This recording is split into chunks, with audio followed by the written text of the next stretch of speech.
অনন্য ওদের ভাষা, অনন্য ওদের জীবনধারা, অনন্য ওদের সংস্কৃতি। ওরা, ওরাও বাংলাদেশের সমতলের দ্বিতীয় বৃহত্তম ক্ষুদ্র নৃগোষ্ঠী। ওরাও ক্ষুদ্র নৃগোষ্ঠী বললেই আমরা বুঝি মঙ্গোলীয় জাতিধারার মানুষ। ওরা কিন্তু আলাদা জাতিসত্তা।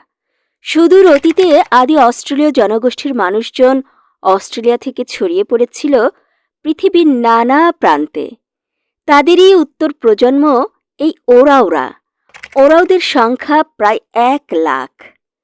ওরাওদের উপমহাদেশীয় আদি নিবাস ভারতের ঝাড়খণ্ড রাজ্য, ছত্তিশগড়, মধ্যপ্রদেশ, ওড়িশা এবং পশ্চিমবঙ্গ। তবে বর্তমানে বাংলাদেশের কুড়িগ্রাম, নীলফামারী, গাইবান্ধা, লালমনিরহাট, দিনাজপুর, রংপুর, বগুড়া, নওগাঁ, নাটোর, রাজশাহী, চাঁপাইনবাবগঞ্জ,